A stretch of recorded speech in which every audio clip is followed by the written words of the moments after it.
കൺമണി മലയാളികൾ ഇന്നും ഇന്നലെയും കേൾക്കാൻ തുടങ്ങിയ പേരല്ല. ദൃഢനിശ്ചയത്തിലൂടെ, പിന്നോട്ടില്ലാത്ത തീരുമാനങ്ങളിലൂടെ നിരവധി മനസ്സുകളിൽ ചിറകടിച്ചുയരുന്ന ഫീനിക്സ് പക്ഷി. കുന്നുകൂടിയ പുരസ്കാരങ്ങൾക്കിടയിൽ അവൾക്കില്ലാത്ത കൈകൾ അവളുടെ കുറവായിരുന്നില്ല. ജീവിതത്തിലെ പ്രതിസന്ധികൾ അത്രയും തന്റെ ശ്രുതിശുദ്ധമായ ആലാപനത്തിലൂടെ തിരിച്ചുപിടിച്ചവൾ. ഒന്നിനു പിന്നാലെ മറ്റൊന്നായി നേട്ടങ്ങൾ കൊയ്ത് വാർത്തകളിൽ ഇടം നേടുന്ന കൺമണി. കലോത്സവ വേദികളിലെ താരമായിരുന്നവൾ ബിരുദ പരീക്ഷയിൽ 1ാം റാങ്ക് നേടിയതും വാർത്തകളിൽ നിറഞ്ഞിരുന്നു. ഇപ്പോഴിതാ MA മ്യൂസിക്കിൽ 1ാം റാങ്ക് നേടിക്കൊണ്ട് അവൾ വീണ്ടും പ്രചോദനവും അഭിമാനവുമാവുകയാണ്. മാവേലിക്കര അറുന്നൂറ്റിമംഗലം അഷ്ടപതിയിൽ G ശശികുമാറിന്റെയും രേഖയുടെയും മകളായി 2000 ഡിസംബർ 8-നാണ് കൺമണി ജനിക്കുന്നത്. ഇരു കൈകളുമില്ലാതെ മാതാപിതാക്കളുടെ കൈകളിലേക്ക് അവൾ പിറന്നു വീണപ്പോൾ കലങ്ങിയ കണ്ണുകളോടെയാണ് ഏറ്റുവാങ്ങിയതെങ്കിലും അവളുടെ കുറവുകളെ മികവുകളാക്കാൻ അന്നു മുതൽ ഇന്നോളം കാവലായി നിൽക്കുകയാണ് ആ മാതാപിതാക്കൾ. LKG കാലഘട്ടത്തിൽ തന്നെ അവളുടെ വഴി ഏതെന്ന് കണ്ടെത്തി അഭ്യസിച്ചു തുടങ്ങിയിരുന്നു. അതിന് സഹായിയായത് അധ്യാപിക ലോലാമ്മയാണ്. കാലിൽ പെൻസിൽ വെച്ച് അവൾ എഴുതിയും വരച്ചും തുടങ്ങി. അമ്മയുടെ ഇഷ്ടപ്രകാരം അധ്യാപികയായ പ്രിയംവദയിലൂടെ സംഗീതത്തിന്റെ വിശാല ലോകം അവൾ നുകർന്നെടുത്തു. പിന്നീട് വർക്കല CS ജയറാം, വീണാചന്ദ്രൻ, ഡോക്ടർ ശ്രീദേവ് രാജഗോപാൽ എന്നിവരുടെ ശിക്ഷണത്തിൽ സംഗീതമാണ് അവളുടെ ലോകമെന്ന് അവൾ തിരിച്ചറിഞ്ഞു.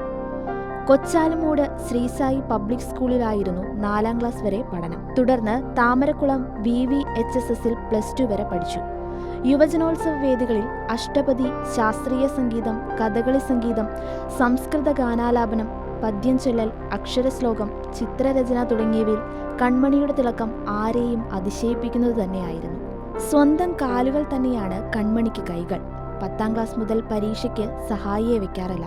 എഴുത്തും ചിത്രരചനയുമെല്ലാം കാലുകൾ കൊണ്ട് തന്നെയാണ്.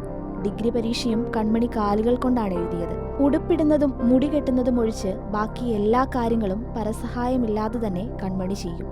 സംഗീതവും ചിത്രരചനയുമെല്ലാം പഠിപ്പിക്കുന്നുമുണ്ട് കൺമണി. 2019-ലാണ് തിരുവനന്തപുരം ശ്രീ സ്വാതി തിരുനാൾ ഗവൺമെന്റ് സംഗീത കോളേജിൽ ബിരുദ പഠനത്തിനായി ചേരുന്നത്.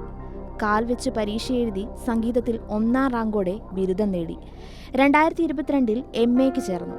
കഴിഞ്ഞ ദിവസം പരീക്ഷാഫലം വന്നപ്പോൾ 1ാം റാങ്കും കൺമണിയെ തേടിയെത്തിയതോടെ പാട്ടിനും ജീവിതത്തിനും മധുരമേറിയിരിക്കുകയാണ്. 2019-ൽ മികച്ച സർഗാത്മക പ്രതിഭയ്ക്കുള്ള ദേശീയ അവാർഡ് അന്നത്തെ ഉപരാഷ്ട്രപതിയുടെ കയ്യിൽ നിന്നും ഏറ്റുവാങ്ങി.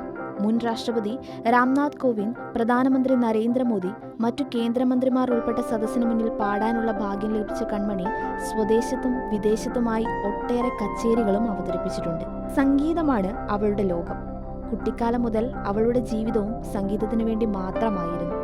സംഗീതത്തിൽ ഗവേഷണം നടത്തണമെന്ന ഇനിയുള്ള സ്വപ്നവും കൺമണിക്ക് നിസ്സാരമാണ്.